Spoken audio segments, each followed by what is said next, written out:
Saludos amigos, bienvenidos nuevamente al debate de la semana. Soy Miguel Guerrero y estoy encantadísimo de poder compartir con ustedes esta próxima hora con 4 destacados profesionales dominicanos de diferentes áreas del conocimiento. Vamos a tratar necesariamente un tema que está ocupando la atención nacional.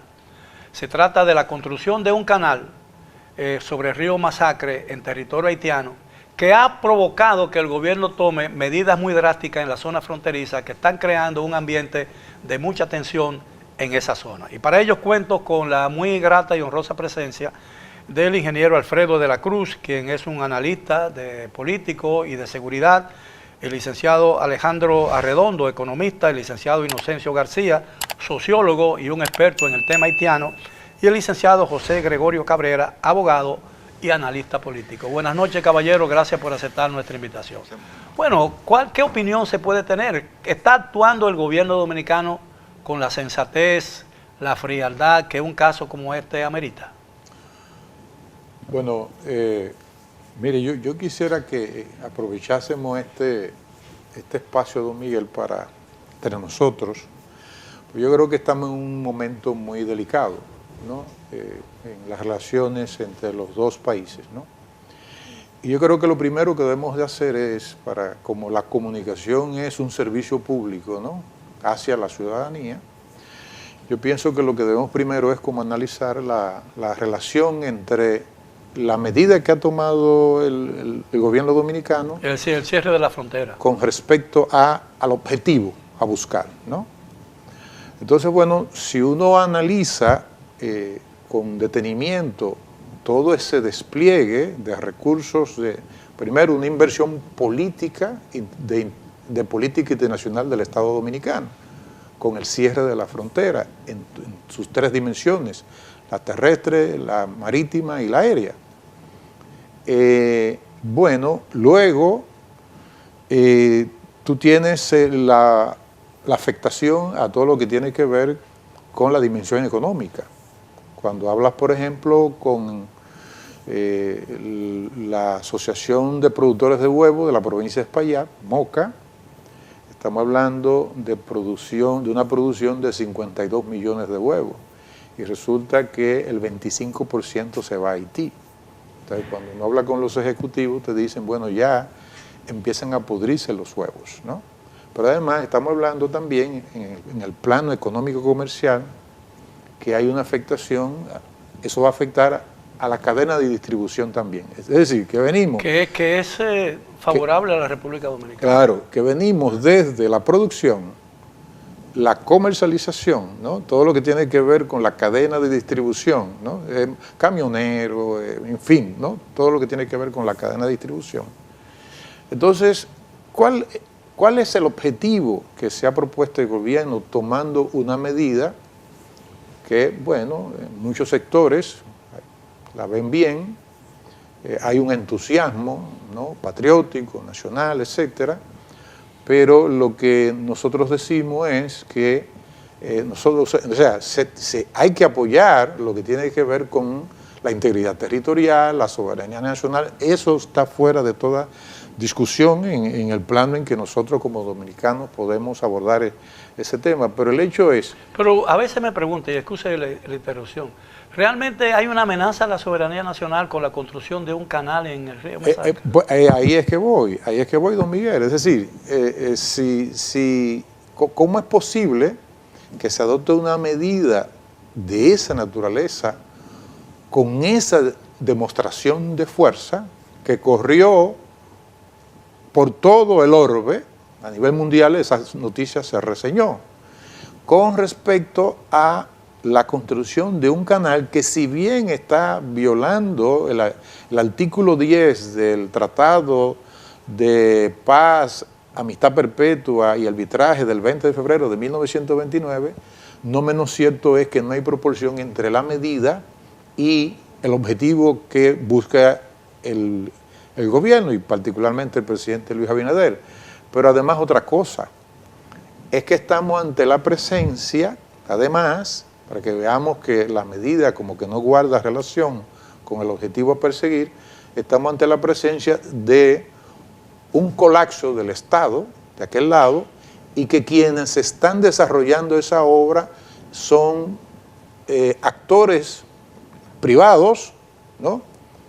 Que no es el pueblo, son comerciantes, son políticos, empresarios que sí, están... pero el gobierno dominicano, específicamente el presidente de la República, Luis Abinader, ha dicho en varias ocasiones que el gobierno haitiano no tenía facultad ni tenía conocimiento del propósito de esa obra, pero este jueves, antes de ayer, jueves, se informó o se supo que el ministro de Agricultura de Haití había dicho que el gobierno haitiano apoyaba esa medida, de manera pues que estamos ante un diferendo entre dos estados, ¿no?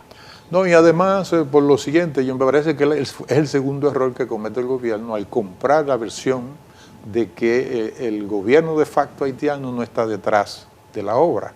Lo está, aunque no esté de manera directa, ¿no? Pero lo está.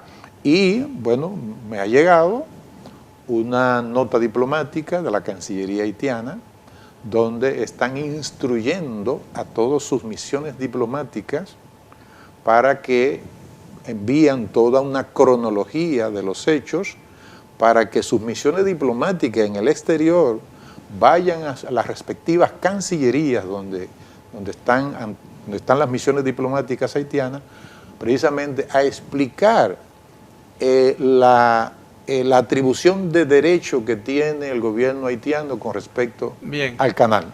Yo quisiera escuchar la opinión de los demás invitados.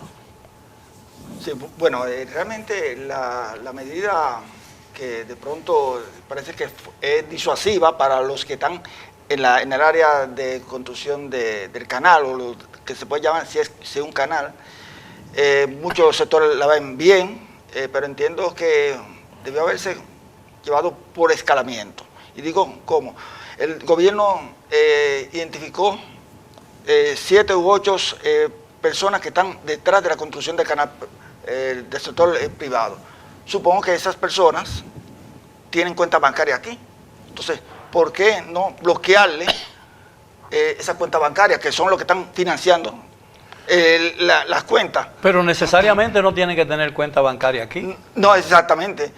También, otro asunto, antes de llegar a la militarización, ¿verdad? Como efecto disuasivo, que para el control del territorio eso está bien, pero vamos a irlo por partes. Bueno, vamos, de aquí hay muchos haitianos que envían remesas a sus compatriotas en Haití. Vamos a congelarle esas cuentas de remesadoras. Bueno, pero eso sería en el caso hipotético de que tuviera un conflicto bélico entre los dos países. Pero yo estoy... un rompimiento formal de relaciones, pero eso está muy lejos de producir un acontecimiento como ese. Bueno, bueno, diría que también para completar la idea de escalamiento es repatriaciones selectivas, salvo en algunos sectores como construcción, hoteles y otros sectores que son importantes para el país. Yo creo que, porque hasta ahora lo que se ha identificado es que son personas privadas, pero lo que usted acaba de decir, que es esa declaración de agricultura y también de efectivos del medio ambiente que están ahí en la zona, aparentemente parece ser que hay un apoyo de parte del gobierno, aunque esté detrás. Así es. Ingeniero, bueno. Yo entiendo que real y efectivamente, don Miguel y con Inocencio, Alejandro, compañeros del panel, real y efectivamente existe una amenaza real e inminente de la situación haitiana con relación a la República Dominicana, pero no necesariamente es la construcción del canal.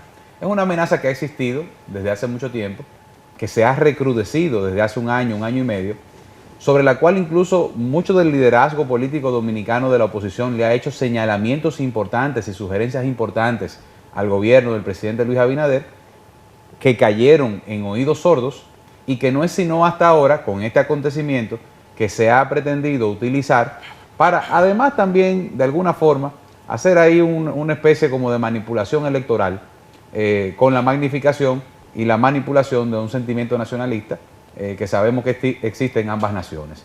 Lo que está sucediendo en Haití eminentemente es una amenaza para la República Dominicana desde la perspectiva de la seguridad nacional, de la integridad del territorio, de la integridad de los dominicanos, de sus familias y de su propiedad, pero muy poco tiene que ver con el tema del río. Tiene que ver con el trasiego de armas, trasiego de drogas, trasiego de personas, con el uso de la frontera como punto también de comercialización de bienes ilícitos, gasolina, tabaco, ron, lo que usted se quiera imaginar. Es decir, que el problema real no es la construcción de ese canal. Pero es que la construcción del canal, y con esto no quiero decir que esté bien, porque es una violación flagrante, como decía don Inocencio, el artículo 10 del artículo de paz y de confraternidad, de amistad perenne del 1929. Pero eso es, digamos que esa es la pequeña mácula en el ojo de todo esto que está sucediendo. Lo que viene sucediendo en Haití es un problema que ha evolucionado bajo la vista gorda de la comunidad internacional, que tiene años apostándole a que el disturbio social haitiano llegue a una magnitud tal que a nosotros como dominicanos no nos quede ninguna otra opción que reaccionar. Nosotros nos hemos permitido como nación que se nos acorrale ante una situación que ha venido escalando ante la inacción absoluta de la comunidad internacional, para que cuando usted decía, para que en algún momento que Dios no lo quiera haya una situación, tengamos entonces nosotros que reaccionar y no nos quede de otra. Bien. Así es como yo lo veo.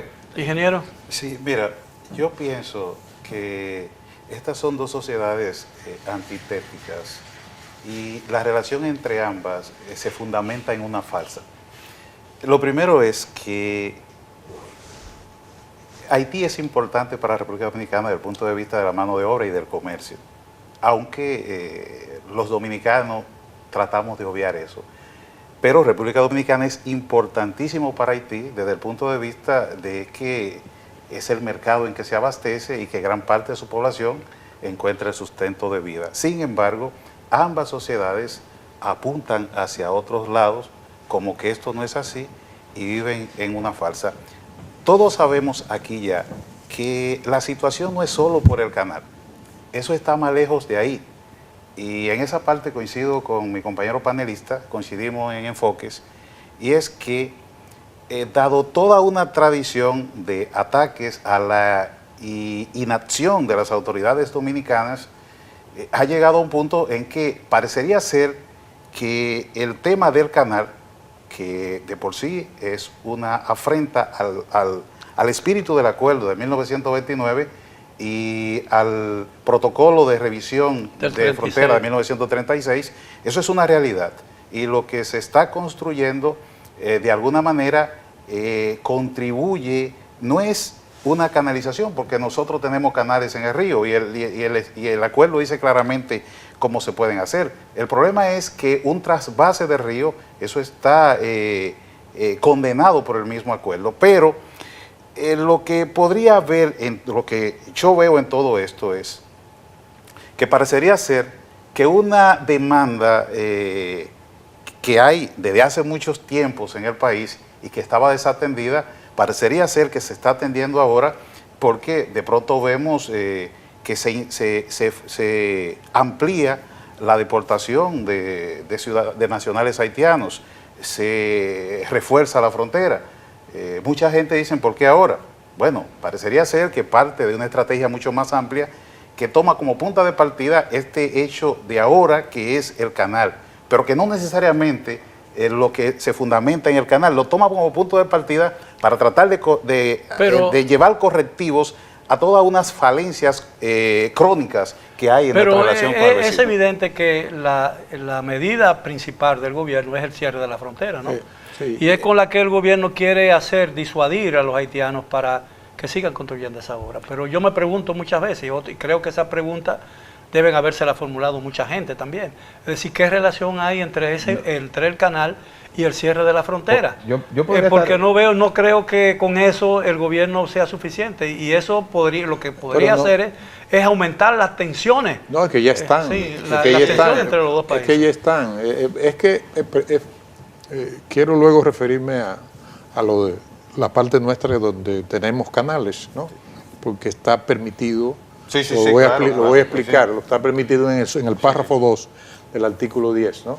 Pero el hecho es que, y don Miguel insiste, y yo creo que es correcto, es decir, es que ese canal no se va a parar.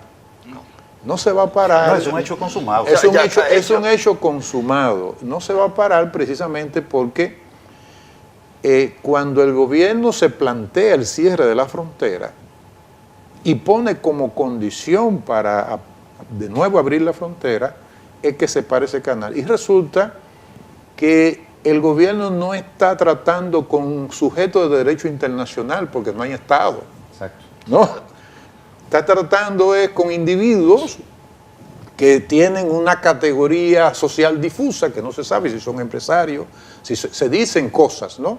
Pero el hecho es que el gobierno se propuso un objetivo que no es alcanzable, ¿no? Porque ese canal no se va a detener, la construcción del canal no se va a detener. Porque de aquel lado no hay una autoridad de Estado que tenga capacidad de coacción para parar esa obra. Ahora, existe la posibilidad, digo yo, y aquí hay un ingeniero, y hay un economista, y hay un sociólogo, y hay un abogado que además es analista político. ¿Existiría la posibilidad de que ese canal pueda construirse sin afectar el tratado y sin afectar los vínculos bilaterales?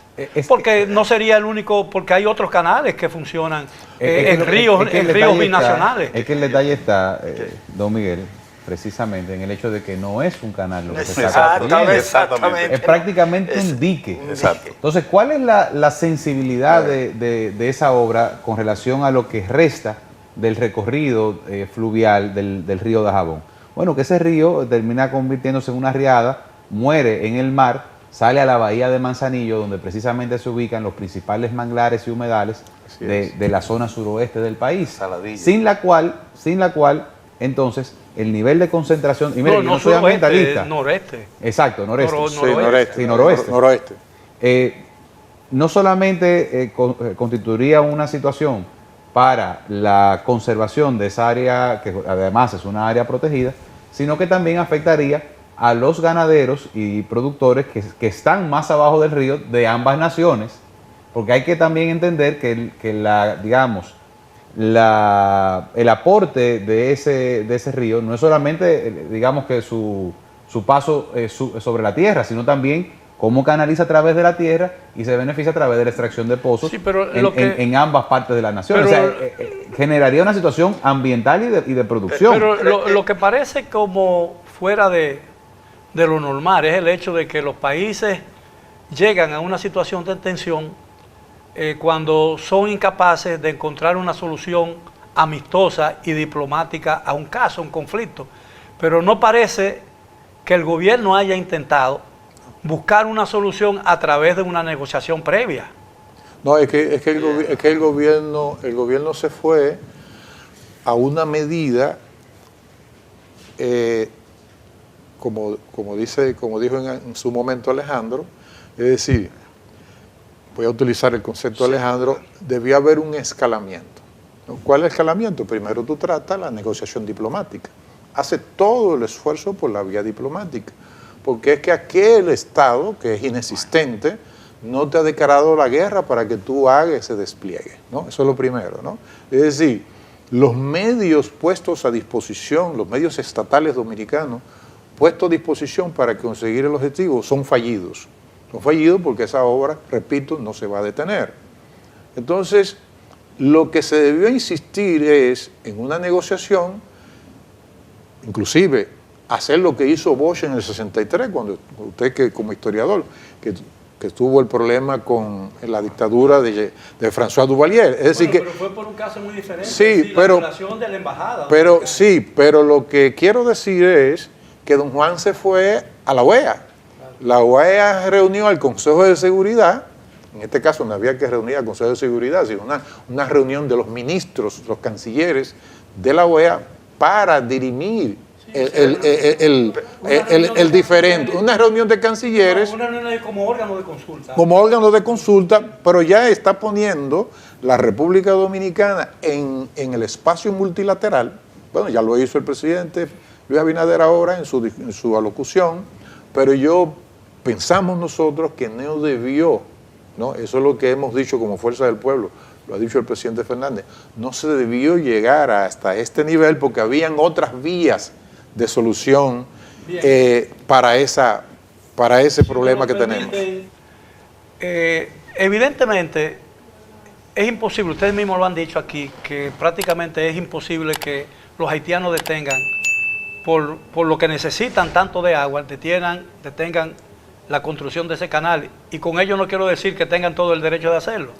Pero el gobierno ha condicionado el retiro o la apertura de la frontera al hecho de que ese canal se detenga. En el caso hipotético de que no se detenga, ¿tiene el gobierno dominicano, la República Dominicana, capacidad para sostener el gasto que implica y el costo que implica la militarización y el cierre total de la frontera? Bueno, realmente un militar en campaña, solo el avituallamiento debería andar entre los 13 y los 15 mil dólares. Solo el avituallamiento, eso tú tienes que sumarle. ¿Pero por día? No, el avituallamiento que tiene encima. Bueno. Tú sabes que tiene un M16, tiene una mochila que tiene algunos pertrechos, esa cosa, Sí. el parque militar. Eso te tiene que andar para el militar dominicano entre los 13 y los 15 mil dólares aproximadamente. Pero eso tiene que tener otra, una muda. No, pero ese es el avituallamiento. Ahora, lo que es alojamiento, alimentación y movimiento, eso tienen otro costo, claro, que es amplio. Ahora bien, yo lo que pienso... Y el gasto de combustible. Movimiento, o sea, movilización. Yo lo que pienso que estamos viendo algo que es más complejo de un modo muy reduccionista. Esto hay que complejizarlo un poco más.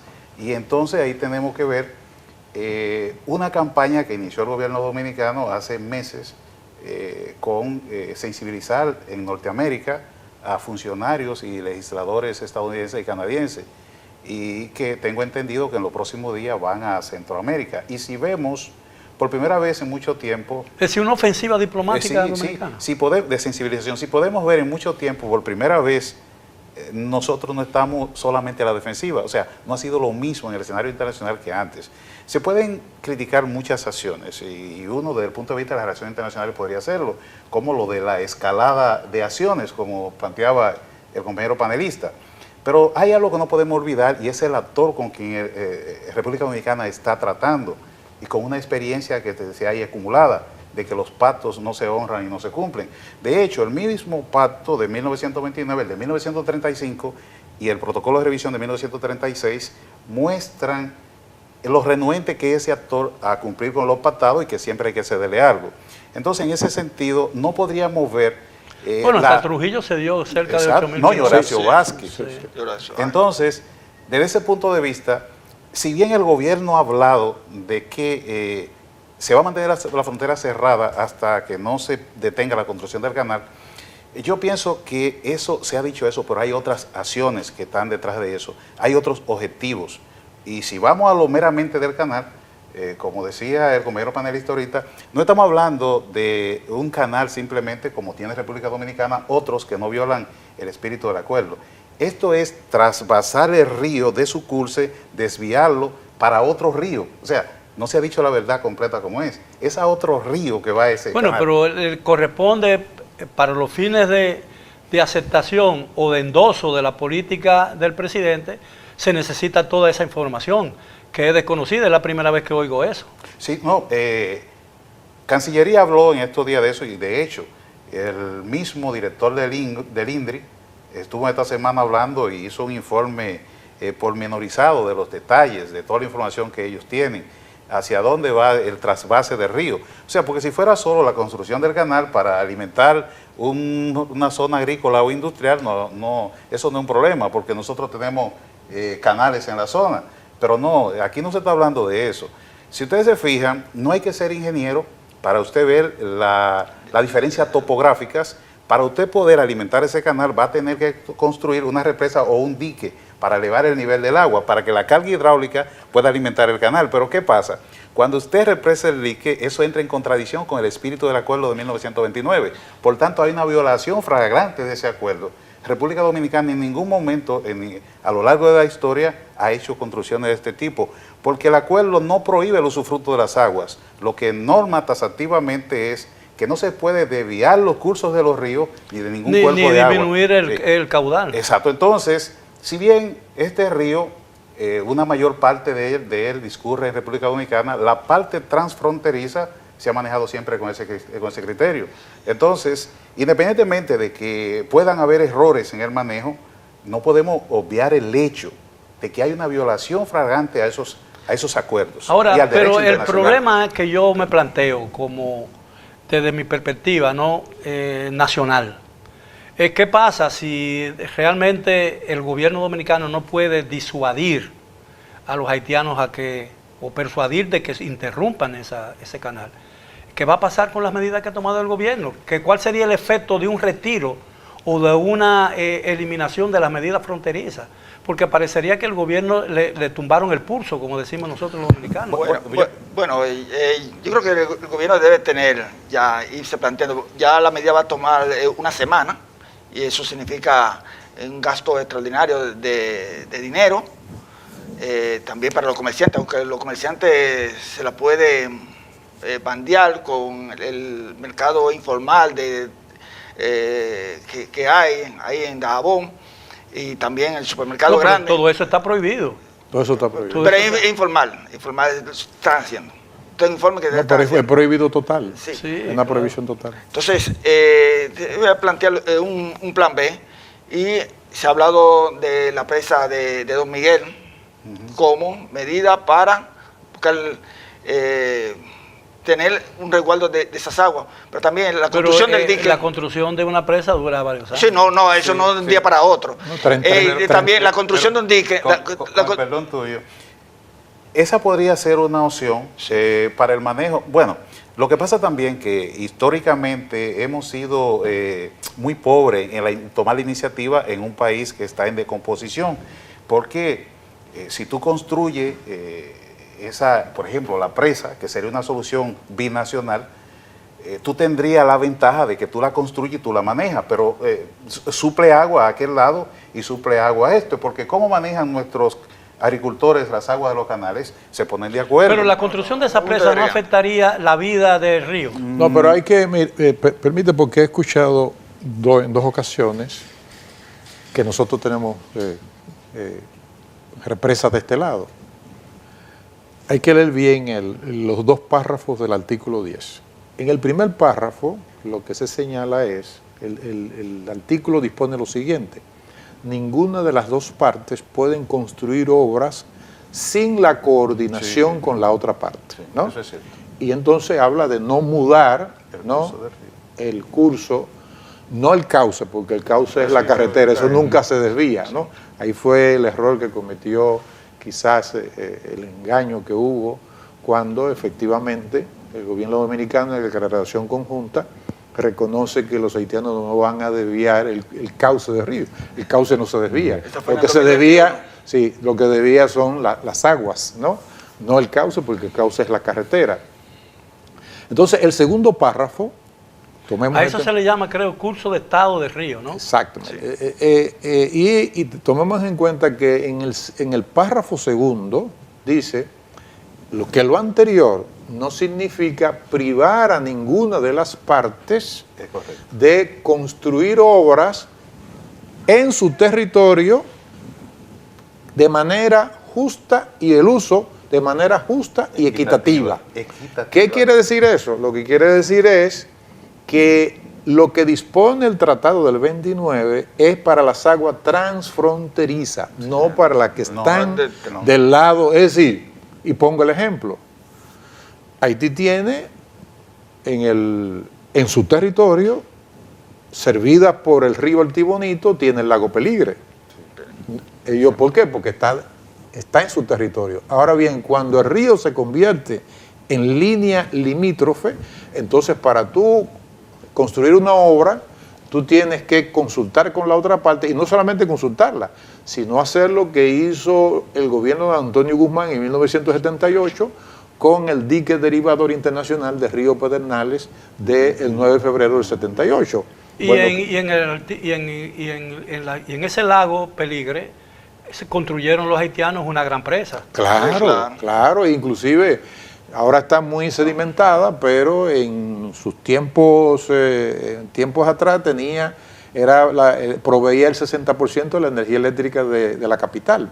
Entonces, ¿dónde está el peligro, don Miguel? El peligro está por la medida que ha tomado el gobierno y que de ese lado esa obra no se va a detener. Bueno, que el gobierno tenga que dar marcha atrás a su medida, y eso prácticamente sería un fiasco para nosotros, claro, a nivel, no para el gobierno solamente, sino para el país, ¿no? Perdería autoridad. Perderíamos autoridad. Entonces, he escuchado a otras personas, y yo soy de ese criterio, que realmente esa medida se tomó de manera muy pasional. Y quizás, porque yo lo noté en la primera reunión de noviembre del 2021, cuando el jefe del Estado convocó a los partidos políticos, y nosotros como Fuerza del Pueblo asistimos con mucho entusiasmo. Bueno, yo me quedé callado, pero percibí al jefe del Estado y dije, bueno, es muy probable que este tema sea instrumentado electoralmente. Y me parece que esa medida tiene, con todo respeto, tiene un alto contenido de propósito, de instrumento reeleccionista.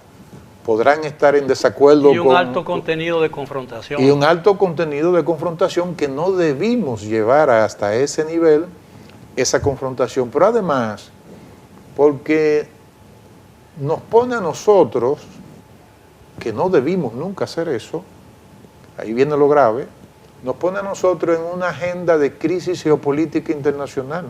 Nosotros no debimos poner al país, correcto, el gobierno no debió poner al país en una crisis geopolítica, es decir, en la agenda de las crisis geopolíticas internacionales que hay. Tiene la de Rusia, OTAN, que se da en Ucrania, pero tiene las dificultades que está teniendo Francia en África, y ahora resulta que... Los de Italia están pudezas. Pero ahora surge lo de Nagorno-Karabaj, que ya parece que Armenia pasa a su etnia de Nagorno-Karabaj, la pasa a Kazajistán. Y ya ahí hay otro conflicto de carácter geopolítico con el que está presente de Serbia-Kosovo. Entonces nosotros nunca debimos poner a la República Dominicana en el ojo de la crisis geopolítica. Puede balcanizar la frontera. Pero el licenciado Cabrera quería decir algo. No, que coincido totalmente con don Inocencio, en el sentido de que, y era lo que me refería en mi primera intervención, nosotros primero permitimos que la crisis llegara a puntos inmanejables, sin haber tomado ningún tipo de medida, aún aquellas internas que podían habernos ayudado a aumentar el nivel de presión para algún tipo de intermediación, no intervención, intermediación de la comunidad internacional. Exactamente. Pero una vez ya en esta posición, también fuimos muy raudos y veloces en tomar medidas que nos colocan en una situación muy delicada y en una situación de frente a la comunidad internacional de nuevo, en la que no deberíamos estar. Sobre todo porque al final del día son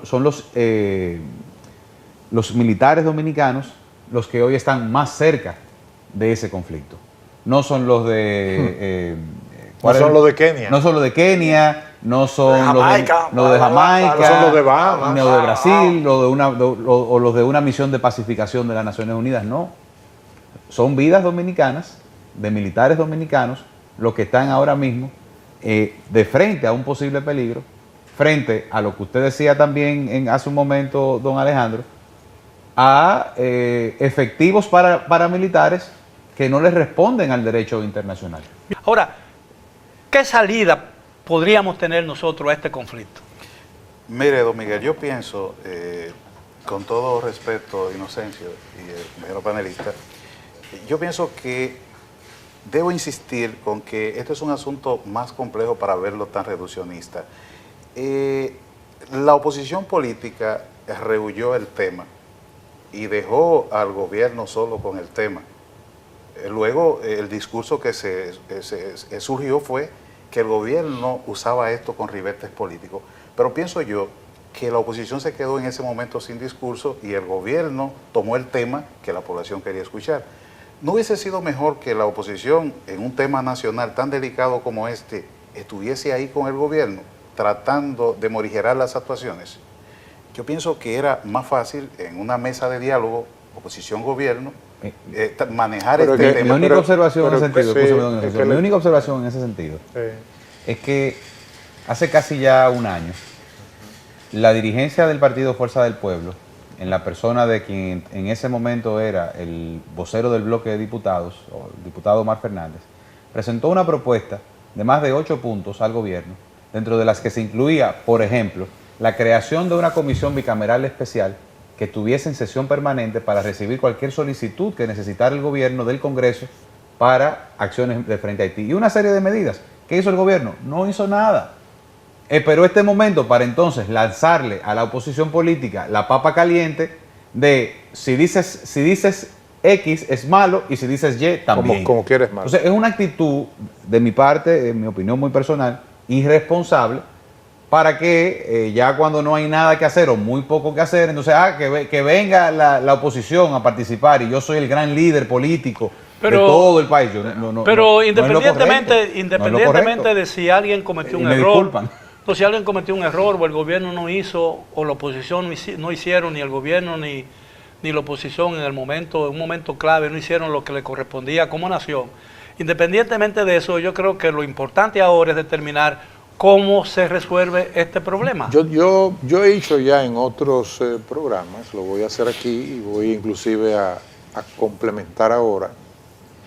Yo dije que como no estamos frente a, como no estamos frente a individuos, actores que son sujetos de derecho internacional, es decir, esos individuos no están respondiendo a sus intereses, no a los intereses de una colectividad jurídicamente organizada, que es el Estado.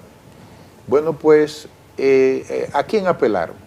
Yo he señalado por qué el gobierno no utiliza los servicios de empresarios haitianos que están aquí ya en el país, empresarios importantes, empresarios dominicanos, y ahora le agrego, ¿por qué no reunir, que lo he escuchado de otros, ya esto lo he escuchado de otros expertos dominicanos, ¿por qué no agregar a esto que yo lo hice en otros programas, agregar a los obispos haitianos, es decir, al Consejo de Obispos de Haití y también al Consejo de Obispos de la República Dominicana?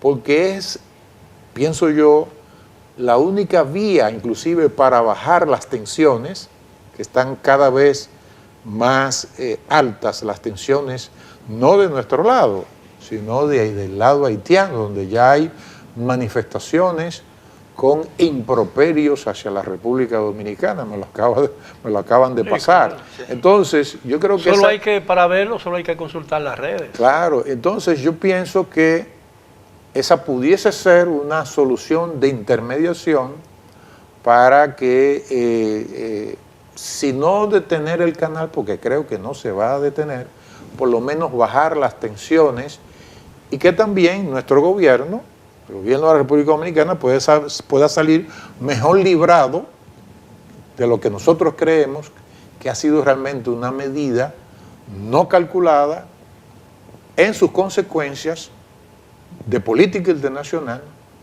de política exterior en relación con el Estado, con el país vecino, de los efectos a nivel de económicos, porque no es solo la frontera, es Santiago de los Caballeros, es la economía de Santiago de los Caballeros, la economía de los comerciantes de la capital, ¿no? Que son precisamente los que exportan hacia Haití. Los suplidores de los la suplidores, pero no solamente eso, sino que hay productos exclusivamente fabricados para el mercado haitiano. ¿A quién se le van a vender esos productos? Es decir, que pienso que cuando el jefe del Estado reunió al Consejo de Seguridad Nacional, no se pensaron, no se diseñaron, no había un diseño, lo que se ve es que no había un diseño previo de los distintos escenarios, ¿no?, con respecto a las medidas que yo voy a adoptar. Bien. Sí, Licenciado yo quiero apoyar lo que dijo Inocencio, de que tener ese contacto con los empresarios que hacen negocio aquí y hacen negocio en Haití. Lo escuché en otro programa y me pareció importante. Ahora bien, bajar la tensión, eso contribuiría, si creamos esta base de esa relación, esa comunicación con estos empresarios, bajaría también la posibilidad de una exacerbación de que haya otro conflicto. Se ha hablado del río Altibonito, y también complementar esto con una campaña de parte de la República Dominicana, de la diplomacia de la República Dominicana a nivel de todos los países, explicando la situación, de manera que se pueda tener conciencia, conocimiento de lo que está sucediendo. Ahora, al final del segmento anterior yo hablaba de que coincidieron en Nueva York el presidente dominicano y el primer ministro haitiano, pero aparentemente no se hizo esfuerzo de ninguna parte para juntarlo, y sin embargo el presidente se reunió con el presidente de Kenia, que va a ser quien va a estar liderando en el caso hipotético de que el Consejo de Seguridad apruebe la formación y el envío de esa fuerza. A mí me parece que eso fue una oportunidad perdida. Yo pienso que usted planteó que cuál era una posible salida, un posible desenlace, dado que la frontera está militarizada y cerrada. Bueno, yo pienso que un posible desenlace sería utilizar los organismos internacionales como la OEA, y en ese sentido, en esa misma línea, plantear una solución muy similar a la que se usa en la frontera sur, donde se construyeron unas estructuras hidráulicas que manejan el río y le dan agua a ambos lados. Está bajo control dominicano. Entonces, una medida que el gobierno dominicano puede salir airoso ante esta crisis es dar parte, que se intervenga en el asunto la Organización de Estados Americanos. Eso es posible en un ambiente de tranquilidad y donde haya gobierno, sí, de aquel lado. Entendimiento entre los dos gobiernos. Sí, pero ¿no? con un actor fuerte y con legitimidad.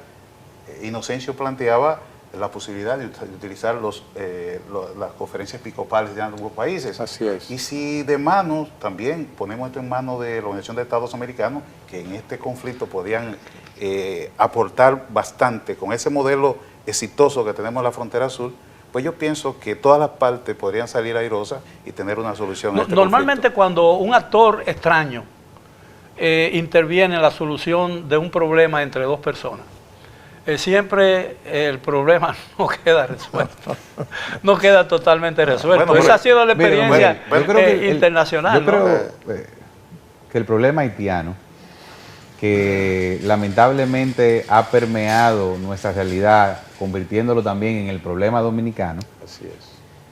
tiene unas raíces que vuelvo y digo, poco tienen que ver con el río. El problema que nosotros tenemos que resolver es el problema de las mafias de tráfico de personas. El problema que nosotros tenemos que resolver es el problema de las mafias de tráfico de parturientas que vienen aquí a dar a luz y a consumir el presupuesto nacional. El problema que nosotros tenemos que resolver es el... Son mafias dominicanas. Sí, mire, ambos lados. pueden ser polacas, don Miguel, pero hay que resolverlo. El problema que tenemos que resolver es la movilización del hombre del campo dominicano a las ciudades por el desplazamiento y la desvalorización del trabajo del campo. Nosotros tenemos que empezar a hablar de la nueva ruralidad. ¿Por qué? Porque hay una franja importante del territorio dominicano que está siendo abandonada por los dominicanos, porque no tienen una dignidad de vida en el campo. Entonces el problema... Y ese vacío lo llenan los haitianos. Y ese vacío lo llenan los haitianos. Entonces, fíjese usted que en una provincia como Pedernales o Dajabón o Elías Piña se gana unas elecciones como senador prácticamente con los mismos votos que se ganaría una regiduría en el Distrito Nacional. Así es. Entonces, yo creo que la visión del problema haitiano, que se ha derivado y se ha convertido en un problema dominicano, es una visión de mediano y largo plazo en el que los gobiernos, el Estado, para no ponerle partidos, ni colores, ni personalidades, tiene que empezar a afrontar esas situaciones que están solapando la realidad dominicana. Al final, ¿de qué es que se trata, don Miguel? De que los dominicanos y los haitianos se disputan la miseria. Los haitianos al final del día lo que nos están es tratando de quitar de la mano y de la boca el poco pan que nosotros hemos logrado construir como economía para los nuestros. Pero si aceptamos que la crítica situación haitiana es también un problema dominicano, que yo entiendo que es un problema dominicano, entonces podría haber una solución dominicana para el problema haitiano. Lo que tiene que haber... como dice el presidente, no hay una solución el problema, dominicana. mire, don Miguel, el problema haitiano solamente lo pueden resolver los haitianos. Sí, por temas culturales, políticos, yo creo, sociales. Totalmente de acuerdo. Yo entiendo que el problema haitiano realmente es la falta de compromiso de las élites haitianas. Exactamente. La económica, la social, política, que han depuesto sus intereses particulares a los intereses colectivos de la sociedad. Sin embargo, eso es una amenaza hoy que se cierne sobre nosotros. Por ejemplo, tú hablabas de la zona rural, pero eso es más amplio. Tú te vas a la zona hotelera y muchos de los recepcionistas son haitianos. Entonces, ¿qué pasa? Haití hoy no es una amenaza desde el punto de vista militar. No lo es porque Haití ni siquiera tiene un ejército significativo, ¿verdad? Pero sí lo es en otros ámbitos como el económico, la seguridad económica. Pero Vietnam derrotó al ejército más grande del mundo. Y en la dimensión de lo que tiene que ver con la seguridad identitaria. Claro. Entonces sí es una amenaza. Lo que pasa es que cuando se habla de Haití como amenaza, las personas tienden a irse a lo militar, al plano militar. Y en este caso ese no es significativo, sino el plano económico por ese desplazamiento que se da entre la amenaza real es el vientre haitiano. Sí, pero ahí es que está. Ahí, identitaria. Donde yo vislumbré una posible solución de que las élites haitianas pudieran llegar a un acuerdo fue en esa reunión que se convocó, que fue frustrada, en el Hotel Montana. Pero que, fíjate cómo terminó, no se pudo ni siquiera hacer. Entonces, ahí quedó atrás todo el esfuerzo de concertación que se hicieron las élites políticas y empresariales. Lamentablemente nos queda apenas 1 minuto y medio. Yo quisiera conclusiones muy breves, en la medida, ¿hay una solución real para el problema? ¿Tenemos la posibilidad de zanjar este caso amigablemente? Bueno, mire, don Miguel, 1 minuto y medio para todos, ¿no? Dos cosas. Una, yo no le veo una solución en el corto plazo porque definitivamente, repito, no está tratando con un actor formal, ¿no? que sería el Estado, ¿no? Con individuos privados. Eso es lo primero. Y en segundo lugar, para aprovechar estos pocos minutos, para referirme a lo que planteaba Gregorio hace un momento, y es la única vía que tiene el país es, parafraseando lo que hizo Bosch en el gobierno de Balaguer en la década del 70, de llevar el gobierno a su propia legalidad. La única vía que tenemos, resumiendo eso que decía Gregorio, es que llevemos al Estado dominicano su propia legalidad. Bien, ingeniero. Sí, yo pienso que sí. Muy brevemente, nos queda un minuto. Yo pienso que sí hay solución para esto y tiene que ver con la institucionalización. Inocencio decía legalidad, sí, es la institucionalización. Haciendo que se cumplan nuestras leyes, eso es un candado suficiente para poder poner un candado en esta situación que nos enfrenta a esas grandes amenazas y que se convierten en desafíos. Y junto con utilizar los organismos multilaterales como la OEA y el ejemplo que cité del sur, la frontera sur. Yo vuelvo a lo que planteé en principio, ponerle bloqueo a las cuentas bancarias de esos empresarios que están financiando para presionarlo a ellos y ellos presionen al gobierno. En el caso hipotético de que esas cuentas existieran. Exacto. Yo creo que sí que hay una solución de corto plazo. Y es precisamente el principio, la negociación diplomática para lograr que esa obra no termine de construirse o no se ponga en efecto. Luego habría una solución práctica, que es que entonces nosotros ejerzamos nuestra soberanía sobre también ese cauce, construyendo la presa que se ha mencionado. Pero vuelvo y reitero, yo creo que la solución es más de mediano y largo plazo, tomando la responsabilidad de enfrentar el problema dominicano que ha sido permeado por el problema haitiano. Bien, caballero. El tiempo se nos agotó, muchísimas gracias por la amabilidad y permitirnos debatir en un plano de inteligente, de franqueza y de moderación, un tema que parece que tiene muchas matices que podrían arrastrarnos a una a una situación de confrontación que ningún dominicano y probablemente tampoco ningún haitiano desearía.